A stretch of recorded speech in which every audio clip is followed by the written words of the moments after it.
नमस्कार। हिमाचल प्रदेश में सियासी समर की शुरुआत हो गई है।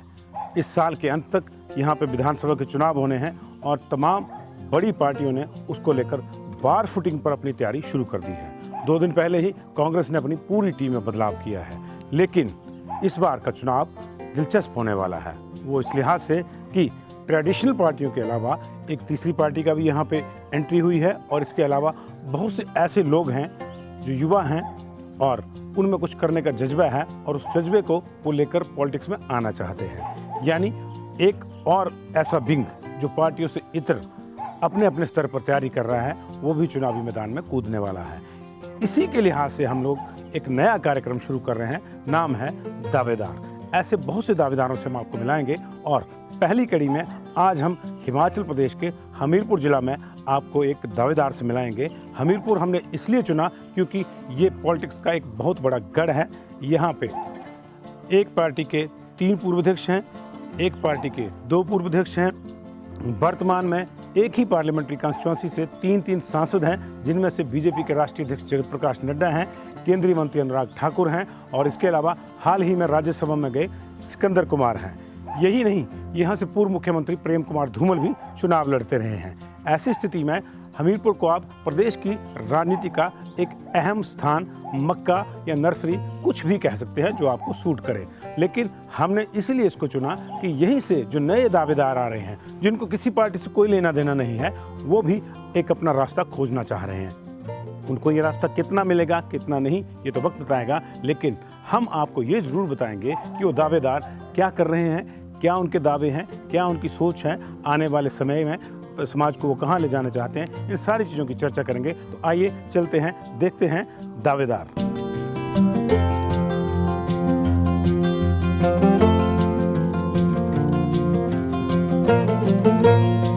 कैसे हैं आशीष जी? बहुत बढ़िया ठीक ठाक, all well? Fine sir, fine. चलें आपका रूटीन देखें जी। बिल्कुल बिल्कुल आए सर।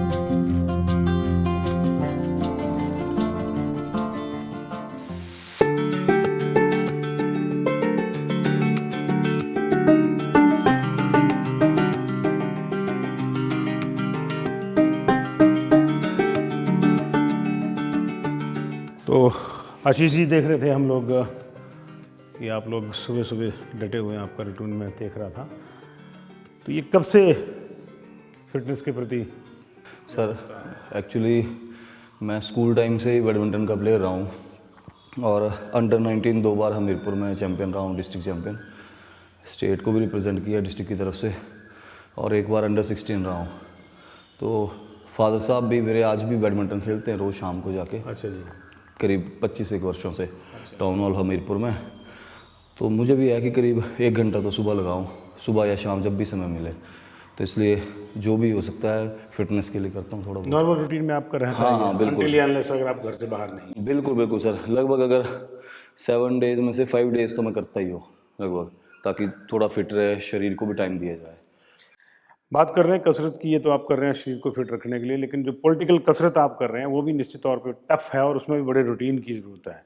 उसको किस तरह से देखते हैं, कितनी चुनौती है और उसके लिए आप किस तरह की कसरत करते हैं? डेली का बाकी आपका रूटीन क्या रहता है? सर डेली बस अभी आपके सामने यहाँ पे 1 घंटा भर जिम में लगाऊंगा, फिर आधे घंटे के लिए या घंटे के लिए मंदिर जाऊंगा, फिर उसके बाद फील्ड में निकल जाएंगे लोगों के बीच में। और डेली का रूटीन है, करीब 2 वर्षों से, जब से कोरोना का चला हुआ है तब से लगातार फील्ड में हूँ। चुनौतियाँ तो हर फील्ड में रहती हैं, आपको भी पता है, कोई पॉलिटिकल फील्ड ही नहीं है आज की डेट में। आप किसी भी फील्ड में जाएंगे चुनौतियाँ रहती हैं, लेकिन इंसान को अपना कर्म जारी रखना चाहिए। बाकी तो सर्वज्ञ ईश्वर के हाथ में होता है, क्या होना है क्या नहीं होना है। मैं कर्म में विश्वास करता हूँ और चला रहता हूँ। अगर हमीरपुर की बात करें, जहाँ से आप अपनी कर्म भूमि बनाने की कोशिश कर रहे हैं, इसको एक रास्ता देख रहे हैं पॉलिटिक्स में, तो खेल की पॉलिटिक्स यहाँ पे बड़ी हावी रही है। वैसे तो पूरे प्रदेश में रही है, चाहे वो अनुराग ठाकुर के क्रिकेट एसोसिएशन को ले लें, उससे पहले आपके ससुर वो BCCI के वाइस प्रेसिडेंट रहे हैं, राजेंद्र जार जी। और अभी भी अगर देखें स्पोर्ट्स में, तो चाहे वो कांग्रेस के हैं, नए विक्रमादित्य सिंह हैं, वो लगातार टूर्नामेंट करवा रहे हैं, बाकी लोग हैं। तो एक स्पोर्ट्स की पॉलिटिक्स को कितना इम्पोर्टेंट आप मानते हैं और क्या इसको लगता है कि क्या ये कैसे कनेक्ट करती है लोगों को? सर देखिए, एक्चुअली ऐसा है कि जो भी लीडर्स हैं, चाहे अनुराग जी हैं, विक्रमादित्य जी हैं, सब एक चीज़ में तो लगे हैं कि युवा खेल के लिए उतरे। सबका मकसद तो यही है। बाकी मेरा ये मानना है कि पॉलिटिक्स में खेल को, मतलब खेल में पॉलिटिक्स को नहीं लाना चाहिए। आपको बढ़ावा देना चाहिए खेल के लिए, और वो शायद ये सारे कर ही रहे हैं और हम भी अपने स्तर पे करते हैं। मैंने भी यहाँ पे जितने भी स्पोर्ट्स यूथ क्लब हैं हमीरपुर में, करीब कोरोना के टाइम से जब सारे जो यूथ है हमारा, स्कूल बंद थे, कॉलेज बंद थे, तो मैंने अपने स्तर पे काफ़ी काम किया था। उनको जो भी सामान चाहिए था स्पोर्ट्स के प्रति वो मैंने उनको प्रोवाइड करवाया था। जहाँ ग्राउंड्स की ज़रूरत पड़ी थी, करीब 15-20 ग्राउंड भी बनवाए हुए लोकल पंचायत में। तो खेल में राजनीति का तो मुझे नहीं लगता कि कोई महत्व होना चाहिए, क्योंकि जो भी युवा खेलने आते हैं वो, उनको कोई मतलब नहीं होता है राजनीति से। उनको अपने कैरियर का ध्यान होता है कि मैं आगे जाके कहीं ना कहीं किसी फील्ड में निकलूं, स्पोर्ट्स की तरफ जाऊं, अपना शरीर को तंदुरुस्त रखूं और फैमिली का भी ध्यान रख सकूं। और अगर मान लो कैरियर नहीं भी कोई देख रहा है लेकिन उसको इस तरह की रूटीन की आदत है, तो नेचुरली जो आज की बड़ी समस्या है, युवा नशों की ओर जा रहा है, उससे सर देखिए, हमारे तो शास्त्रों में लिखा है, आप भी जानते हैं कि पहला सुख निरोगी हो काया। ठीक है जी। तो अगर हमारा शरीर स्वस्थ है तो मुझे लगता है कि अगर ठीक है कैरियर नहीं है लेकिन अगर फिट हैं तो कुछ ना कुछ करते रहेंगे लाइफ में बहुत अपॉर्चुनिटीज़ हैं, यंग एज है सबकी। और जो युवा साथी जब फील्ड में जाते हैं, कम से कम खेल से हमें सीखने को मिलता है कि हमें अपना संघर्ष जो है वो जारी रखना चाहिए जीवन में। ये तो भावना खेलों से ही आती है। हाँ जी। तो चलिए आशीष जी, आपका दिन का बाकी रूटीन भी देखेंगे और एक कसरत जो आप कर रहे हैं वो भी, और जो दूसरी कसरत कर रहे हैं वो भी जो है निश्चित तौर से रंग लाएगी हमारा। Thank you sir, thank you sir, thank you.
गया पड़ा है पूरे में। अच्छा। जाड़ा इधर से उधर तक। अच्छा।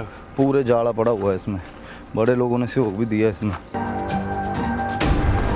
ये सर गवर्नमेंट के और जन सहयोग से है। हाँ, पब्लिक सहयोग से है और गवर्नमेंट के सहयोग से। विकास में जन सहयोग भी हाँ, उसका है ये।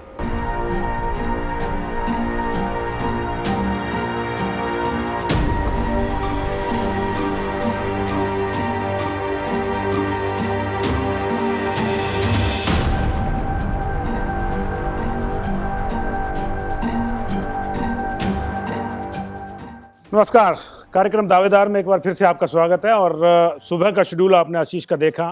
अभी हम ढेर सारी जो पॉलिटिक्स की बातें हैं वो करेंगे।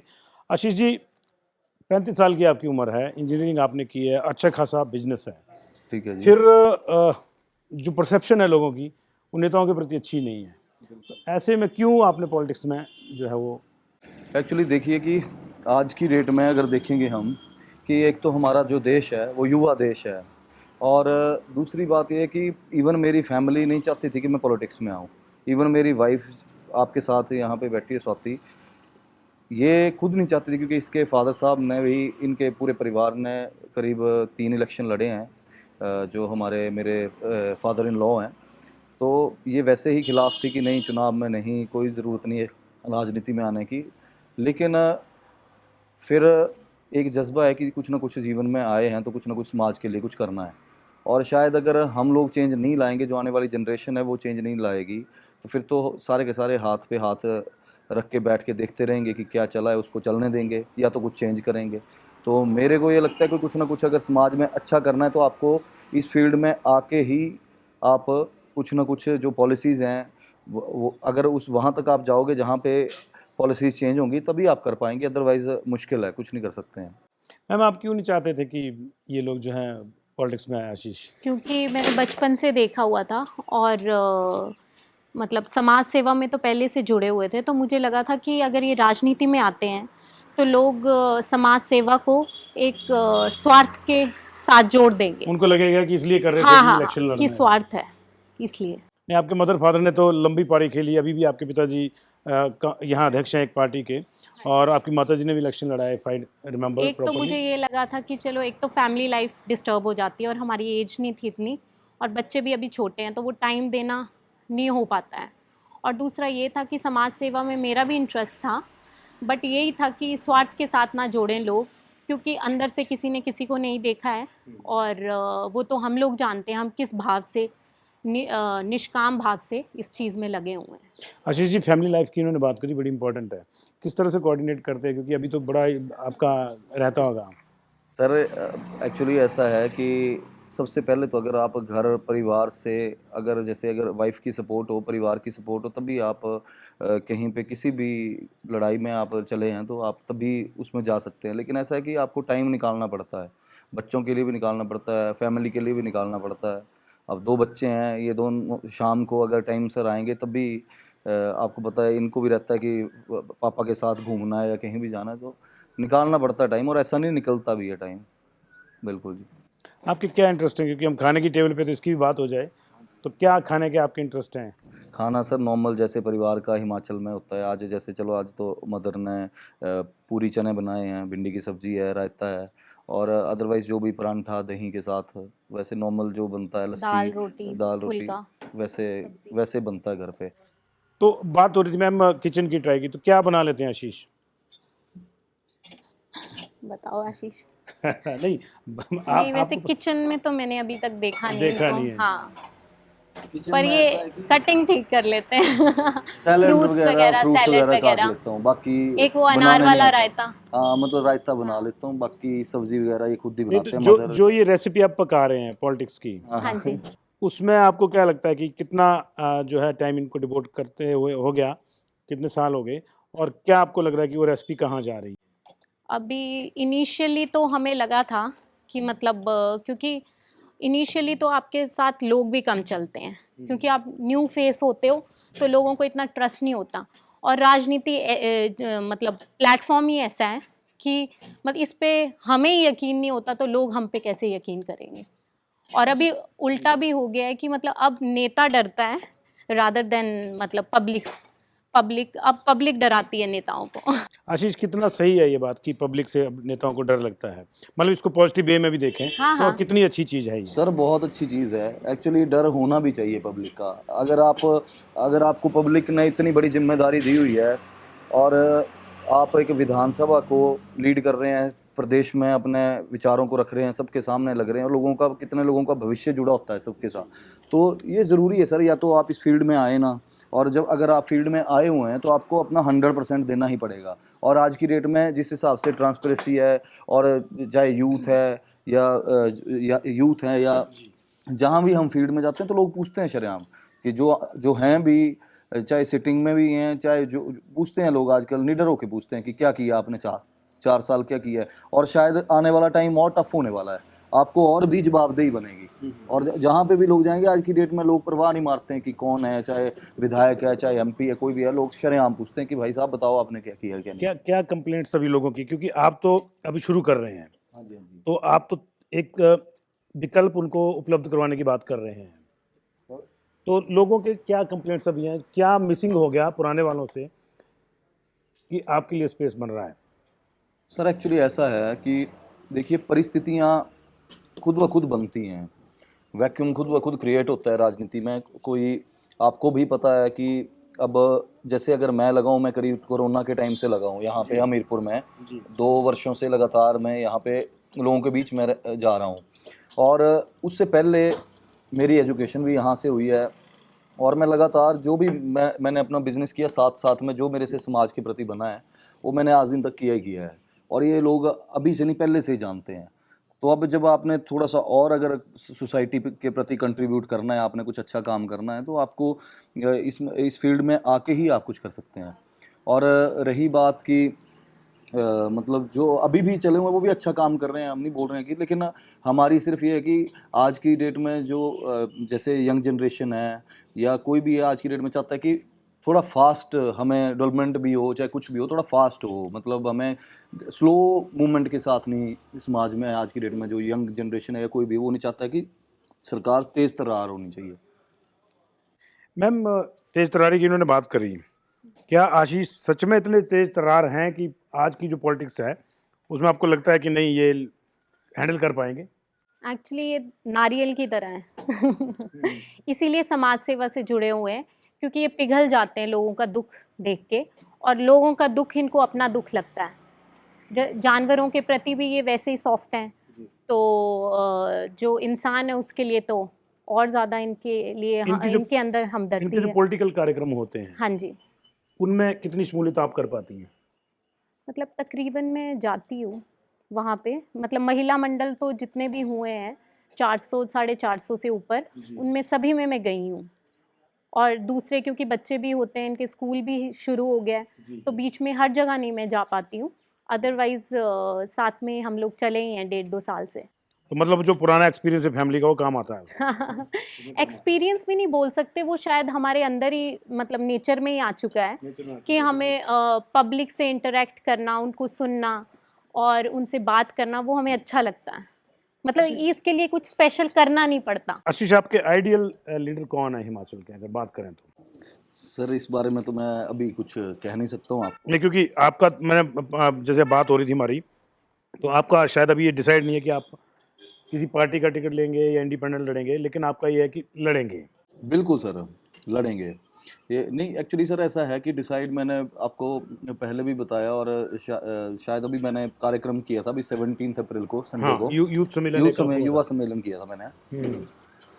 तो एक्चुअली लड़ेंगे भी मेरा एक्चुअली ऐसा है सर कि ये डिसीजन भी जो साथ में लोग जुड़े होते हैं उनका होता है। हम तो ठीक है फील्ड में चले हुए हैं, लेकिन जो युवा हैं या महिलाएं हैं या हमारे सीनियर सिटीजन्स हैं जो हमारे साथ जुड़े हुए हैं, वो आपको बोलते हैं कि नहीं आप चुनाव लड़िए। ये एक टीम वर्क है। जैसे अगर उन्होंने मुझे बोला है कि आप इस फील्ड में चलें, तभी मैं चल पाया हूँ, कि तभी मैंने बोला कि हाँ मैं चुनाव लड़ूंगा। तो ये और कब ये पहली बार ये बात आई कि नहीं आशीष अब आपको चुनाव लड़ना है, मतलब समर्थकों की ओर से या परिवार की ओर से? जब आप फील्ड में लगे कहाँ से हुए, आई?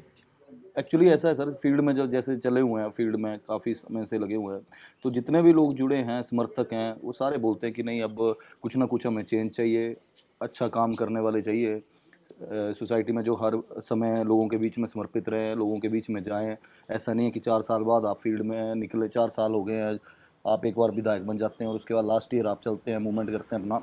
आज की डेट में वो नहीं चाहिए। आज की डेट में चाहिए कि कोई भी सुख दुख है, कहीं भी कुछ भी है, आपको वहाँ पे फील्ड में अपनी जो प्रेजेंस है वो दिखानी पड़ेगी, और लोगों के बीच में जाना पड़ेगा, उनके काम भी करने पड़ेंगे। मैं अपने लेवल पे करता हूँ जो मेरे से हो पाता है, बाकी तो आगे क्या होना है वो तो ईश्वर को पता है। पार्टियों का भी ऐसा है कि आपको पता है राजनीति में परिस्थितियाँ खुली रहती हैं, जो भी होगा वो तो भविष्य की बात अब है। तो खैर पार्टियों का कोई कार्डर वाला मामला नहीं रहा, कोई भी कहीं भी ज्वाइन करता है सुविधा के लिहाज से। लेकिन अगर हम बात करें तो आपका क्या आगे का जो प्लान है? एक आदमी जो है डिटेल्ड प्लान लेके चलता है कि अगर मैं जीतता हूं तो मैं ये करूंगा, तो वो कौन से 2 पहले ये काम होंगे, 2 या 3, जो आपको लगता है कि मेरी कंस्टिट्यूंसी में ये जा रहा है, ज़्यादा ज़रूरी है? सर सबसे पहले तो आज की डेट में जो पूरे प्रदेश की भी समस्या है, कंस्टिट्यूंसी में भी ऐसे ही हालात हैं, और वो है बेरोजगारी की। युवाओं की, और जो युवा साथी जो गलत ट्रैक पे चले हुए हैं, जैसे आज की आपको पता है यूथ नशे की तरफ भी जा रहा है, तो एक तो उनको भी ठीक ट्रैक पे मतलब उनको भी ठीक ढंग से ये जो नशे की बीमारी यहाँ पे पूरे प्रदेश में पनप रही है, इससे भी हमें लड़ना पड़ेगा सबको। और जो बेरोजगारी का मुद्दा है, इसमें भी हमें कुछ ना कुछ जो अपनी आवाज़ है, वो मैं कोई वैसे टिप्पणी नहीं बोलना चाहूँगा, लेकिन अब जैसे कोई एक अभी जैसे गवर्नमेंट जॉब्स हैं या कुछ भी आज की डेट में गवर्नमेंट निकालती है, तो एक विशेष इलाके में ही सब कुछ डेवलपमेंट हो रही है और वहीं पे नौकरियां जा रही हैं। तो एक जब आप यहाँ पे इस पोजीशन पे होते हैं, तो आप वहाँ पे अपनी बुलंदी के साथ आवाज़ उठा सकते हैं कि हमारे भी तो लड़के हैं यहाँ पे हमीरपुर में, चाहे वो आउटसोर्स के हैं चाहे किसी के भी हैं, तो यहाँ के भी लड़के एडजस्ट होने चाहिए हर जगह। आशीष, बाकी बातें तो बाद में करेंगे। मेरा यहाँ इस सेगमेंट का मेरा आखिरी सवाल आपसे है कि जिस कंस्टिट्यूंसी को आपने चुना है वो बहुत हैवी वेट कंस्टिट्यूंसी मानी जाती है। कभी प्रेम कुमार धूमल यहाँ से लड़ते रहे हैं, ठाकुर जगदेव की लेगेसी यहाँ से है, और महिला कांग्रेस की जो राष्ट्रीय अध्यक्ष रही हैं वो रही हैं, आपके अपने ससुराल के लोग जो हैं यहाँ पॉलिटिक्स में, ज़िले में। तो आपको क्या लगता है कि ये कितना टफ जॉब है इस कंस्टिट्यूंसी में एक स्पेस बना के फिर आगे निकलना?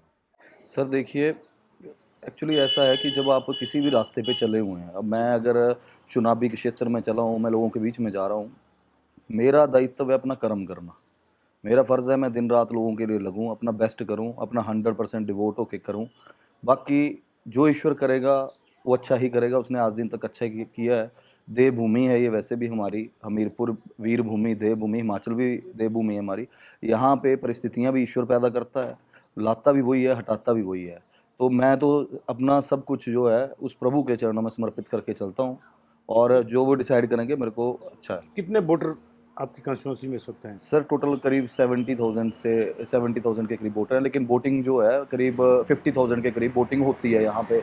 लास्ट टाइम 49,600 वोटिंग हुई थी। कितनी पंचायतें टोटल? यहाँ पे 40 पंचायत हैं। 40 हाँ जी। कास्ट कम्बिनेशन बड़ा महत्वपूर्ण रहता है हिमाचल की पॉलिटिक्स में। आपके यहाँ का कास्ट कम्बिनेशन क्या है? सर यहाँ पे मेरी कंस्टिट्यूंसी में ब्राह्मण्स भी हैं, काफ़ी संख्या में, ज़्यादातर मेजॉरिटी ऑफ द मतलब पीपल जो वोटर्स जो हैं वो ब्राह्मण्स हैं, सेकंड पे राजपूत्स हैं, फिर एससीज भी हैं, और मतलब ज़्यादातर ये, लेकिन ये सीट जो है यहाँ पे जो विधायक रहे हैं पहले भी। मुझे तो याद नहीं आता कि कोई ब्राह्मण कैंडिडेट किसी पार्टी ने बड़े पहले से, मतलब 20-30 साल से मुझे तो नहीं याद आ रहा कि किसी को दिया हो। नहीं, एक्चुअली नहीं, यहाँ से नहीं रहे हैं, यहाँ पे ब्राह्मण कोई कैंडिडेट नहीं रहा है आज तक। लेकिन ऐसा है कि आज की डेट में अगर पॉलिटिक्स की बात करें तो जातीय समीकरण चलो बनते हैं नहीं बनते भगवान जाने, लेकिन जो यंग जनरेशन है वो इन सब चीज़ों से ऊपर उठ चुकी है। उनके मुद्दे और हैं। उनके मुद्दे और हैं, उनको फ़र्क नहीं पड़ता है क्या किस कास्ट से है किस कास्ट से नहीं है। आज की डेट में आपको पता है, अगर अब जैसे यहाँ पे ही मैं अपने गांव की बात करूँ, हमारे लड़के कई ऐसे हैं जो इंजीनियरिंग करके गुड़गांव या दिल्ली में भी सेटल हैं, उन्होंने वहाँ पे शादी की हुई है लड़कों ने वहाँ पे भी। तो आज की डेट में रोजगार के साथ ये चीज़ें जातीय समय मतलब जातियों पढ़ा लिखा है अब मैं अपनी फैमिली की बात करूं, अब मेरी फैमिली में जो मेरे छोटे ब्रदर की वाइफ है, जो छोटी बहू है हमारी, वो गुप्ता फैमिली से है, ठीक है जी। मेरे फ्रेंड्स जो हैं, फ्रेंड सर्कल मेरा मैक्सिमम जो है वो राजपूतों का है, ठीक है। और भी मेरे फ्रेंड सर्कल में काफ़ी लड़के हैं, लेकिन अब मेरा जो ड्राइवर है लड़का मेरे साथ 12-13 साल से वो रह रहा है, और मतलब जितना मेरी वाइफ को पता होता है, उसके बाद अगर किसी चीज़ को मेरी प्राइवेसी के बारे में पता होता है, मैं कहाँ जा रहा हूँ, किसके साथ रह रहा हूँ, या कहीं भी हम दोनों इकट्ठे जाते हैं, एक रूम में रहते हैं, वो बाई कास्ट हरिजन है। तो आज की डेट में वो चीज़ें ख़त्म हो चुकी हैं। मेरे को लगता है कि समाज को, अगर राष्ट्र को आगे लेके आना है तो इन सब चीज़ों से हमें उठना ही पड़ेगा, और शायद जो आज की यंग जनरेशन है उसके लिए राष्ट्र सर्वोपरि है, ना कि हम इन सब चीज़ों में पढ़ें कि क्या जाति है क्या ये है।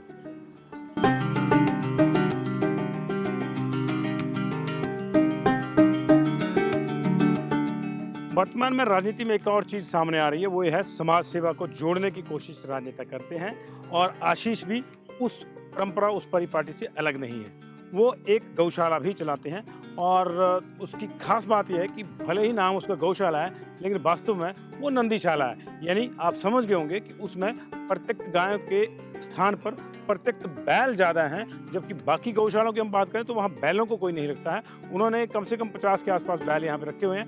आइए आपको वो नंदीशाला भी दिखाते हैं और ये भी दिखाते हैं कि आशीष वहाँ क्या कर रहे हैं।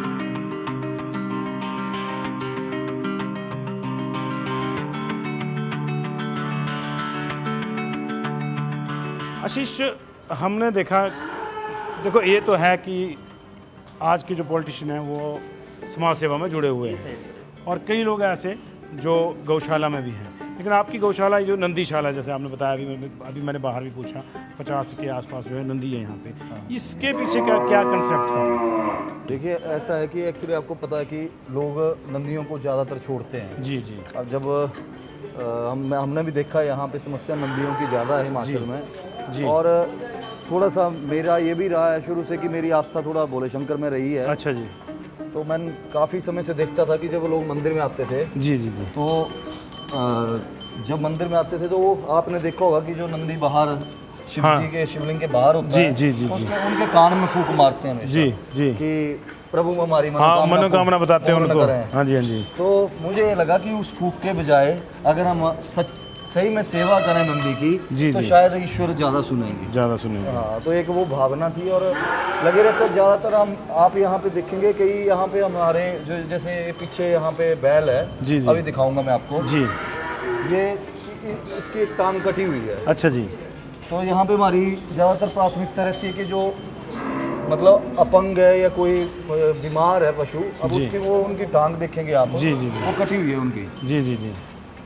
नीचे जो है। जी जी।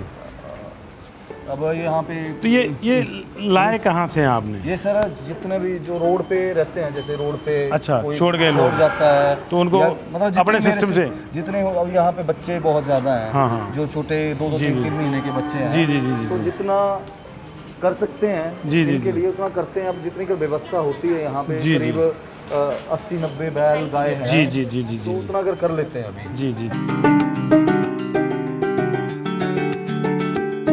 कितने लोग इस व्यवस्था में, इसकी व्यवस्था में जुटे होंगे और किस तरह से आप इसको मैनेज करते हैं? यहाँ पे 6 लोग हैं जो इसको देखते हैं गौशाला को सारे। यहाँ पे ये भी शेड है, उस तरफ भी, वहाँ पे भी बैल हैं जो खुले में रहते हैं। ये राउंड दी क्लॉक मतलब जिसकी सेवा करते हैं? हाँ, जो 6 लोग हैं यहाँ पे जी, जो जी। रहते हैं यहाँ पे रहने की भी व्यवस्था की हुई है उनकी। जी। और जो सेवा भी करते हैं गौ माता की, नंदियों की। जी जी। और काफ़ी करीब ये 13वां वर्ष चला है। अच्छा जी, इस गौशाला का? हाँ जी जी, मतलब पिछले 12-1 वर्षों से यहाँ पे जो भी व्यवस्था है ये लोग कर रहे हैं। बेचारे काम करते सुबह से शाम तक और माता की सेवा करते हैं। आप अभी गौ सेवा आयोग में भी हैं। हाँ जी, गौ सेवा आयोग का आपको क्या लगता है कि एक बड़ी समस्या हिमाचल प्रदेश की है? बिल्कुल। सिर्फ समस्या ये नहीं है कि गोधन को छोड़ दिया जाता है, वो सड़कों पर रहेगा तो एक्सीडेंट्स की समस्या आती है, तो उससे आदमी की लाइफ का भी नुकसान होता है। तो क्या अभी जो है, अगर कल को आपको मौका पब्लिक देती है यहाँ पे, तो क्योंकि आप इस से जुड़े हुए हैं गौ सेवा आयोग से, तो क्या पहला आप चीज़ करना चाहेंगे इसके सर? लिए? इसके लिए ऐसा है, देखिए कि ये व्यवस्था जो है यहाँ पे, जैसे गवर्नमेंट अभी कोई गौ सेंचुरीज बनवा रही है या गौशालाएं बनवा रही हैं, अगर हम देखेंगे तो वहाँ पे सबसे ज़्यादा प्रॉब्लम जो आ रही है वो आ रही है इनके चारे की। जी। अब जैसे यहाँ पे जब ये हमने सन 2010 में चलाई थी गौशाला, जी। तो तूड़ी आती थी, सिर्फ तूड़ी, हरा चारा होता है क्योंकि ये सारा का सारा ड्राई एरिया है। ड्राई एरिया में। यहाँ पे खेत नहीं है। जी। तो हमने यहाँ पे धीरे धीरे खेत भी डेवलप किए, पेड़ पौधे लगवाए। और वैसे ही जहाँ भी गौ सेंचुरीज हैं वहाँ पे सबसे ज़्यादा ज़रूरत जो है वहाँ पे घास की और ग्रीनरी की है। हमें ग्रीन बेल्टें बनवानी पड़ेंगी।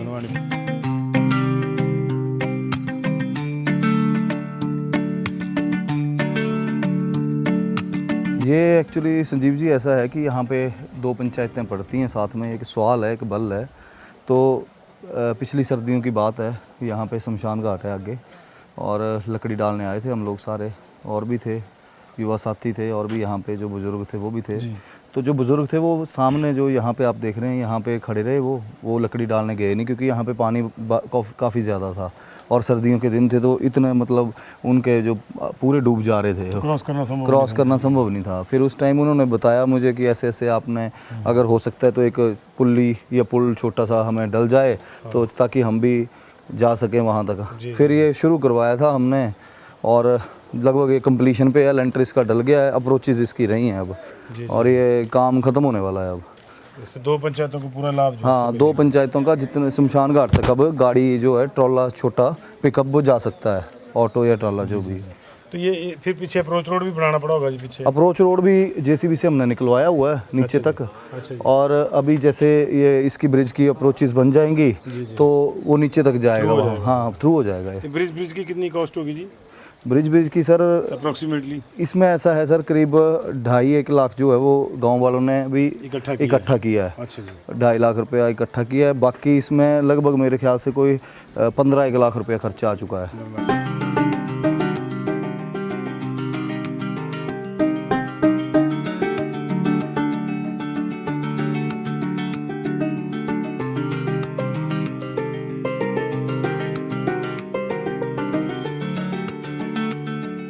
हम अपने कार्यक्रम दावेदार के आखिरी सेगमेंट में हैं और आशीष, मेरा जो आखिरी 2-3 सवाल हैं वो आपसे ये रहेंगे कि पहला तो ये है कि आप किस पार्टी से टिकट एक्सपेक्ट कर रहे हैं? सर क्योंकि आपके जो मैंने पोस्टर देखे, रास्ते में देखे, उनमें कोई इस तरह का हमको संकेत नहीं मिलता। सर एक्चुअली मैंने आपसे पहले भी सुबह बताया था आपको कि इसमें ऐसा है कि राजनीति में सारे ही दरवाजे खुले होते हैं और ये जनता जो आपकी टीम है वो ही डिसाइड करती है कि आपने किस तरफ जाना है।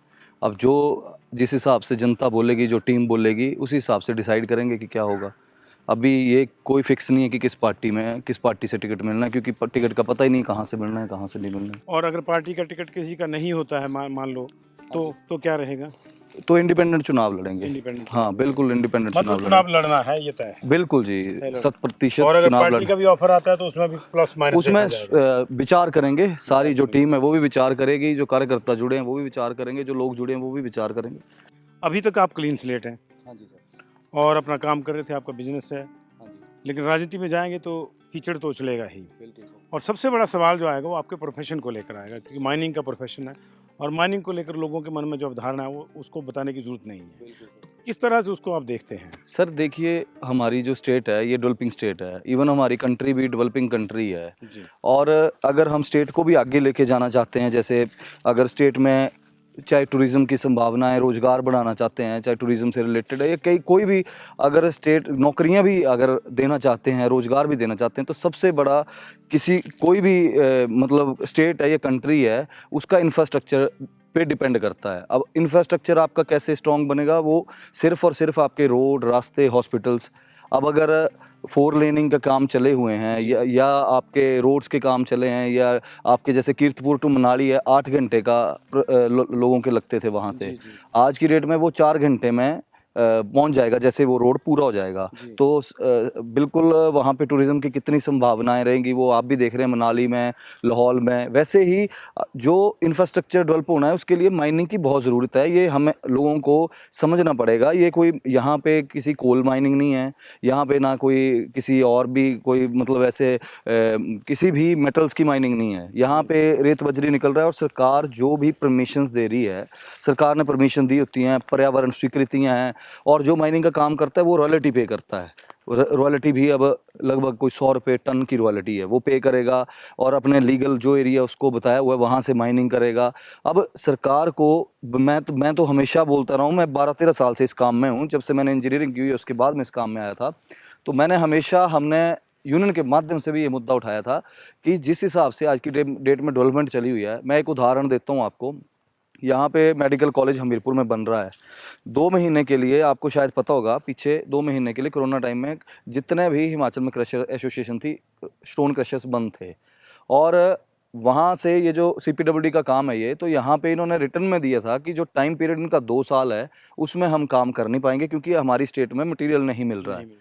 तो आप उसको देखिए कि अब 2 महीने 4 महीने का डिले होता है, तो वहाँ पे कितना रोज़गार वहाँ पे बने होगा और मेडिकल सुविधाएं भी होंगी। अब हॉस्पिटल्स चाहिए हों, चाहे रोड चाहिए हो, इंफ्रास्ट्रक्चर सर सबसे बड़ी नीड है, और ये बिना रेत बजरी के, बिना पत्थर के पॉसिबल नहीं है।